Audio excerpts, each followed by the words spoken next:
জুনের প্রথম সপ্তাহ থেকে বাজারে মিলবে চাঁপাইনবাবগঞ্জের আম। তবে এই বছর আমের উৎপাদন নিয়ে শঙ্কিত আম চাষি ও বাগানীরা। বৈরী আবহাওয়ার কারণে এই বছর 40 থেকে 50 ভাগ আমের গুঁটি আছে গাছগুলোতে।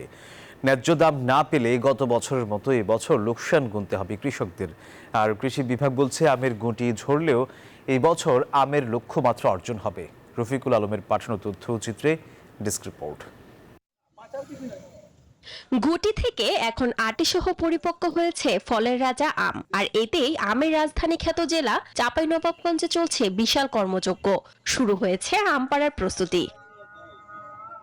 এবছর আবহাওয়া অনুকূলে থাকায় উপজেলার আম বাগানগুলোতে 90 থেকে 95 ভাগ আমের মুকুল আসে। তবে মুকুল আসার বেশ কিছুদিন পর আমের গুটির সময়ে দিনের বেলা প্রচন্ড খরা ও রাতের বেলা কুয়াশা পড়ায় আমের গুটি ঝরে যায়।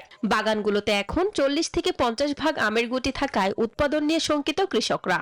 তো এই বছর যেহেতু আমের প্রচুর মুকুল এসেছিল, কিন্তু আমরা যে কাঙ্ক্ষিত আমের যে ফলন, সে ফলনটা নিয়ে আমরা শঙ্কিত। বিরূপ আবহাওয়ার কারণে, অনেক খরার কারণে মুকুলগুলো নষ্ট হয়ে যায়। গত বছরের তুলনায় এবার 50-60% আম আছে আমাদের কাছে। আগে চাইতে এখন খরচ অনেক বেশি হচ্ছে, লেবার কস্টিং বেশি, তারপরে আপনার বিষের দাম বেশি। আমরা ওই ফর্মুলা অনুযায়ী আম চাষ করতে যে ধরেন আমের ঠিকমতো লাস্টের দিকে যে আমরা ঠিকমতো গতবার বাজার পাইনি, এবার এখন কি হবে আল্লাহ ভালো জানে। কৃষি বিভাগ বলছে জুনের প্রথম সপ্তাহ থেকে বাজারে মিলবে পাকা আম। আমের গুটি ঝরলেও এবছর আমের লক্ষ্যমাত্রা অর্জন করা সম্ভব হবে।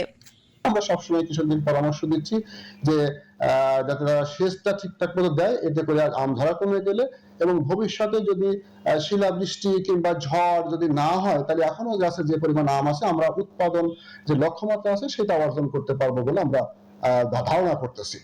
জেলায় এবছর 37,504 হেক্টর জমিতে আমের বাগান রয়েছে, যা উৎপাদনের লক্ষ্যমাত্রা নির্ধারণ করা হয় 3,86,600 মেট্রিক টন। শান্তা ইসলাম, ডেস্ক রিপোর্ট, নিউজ।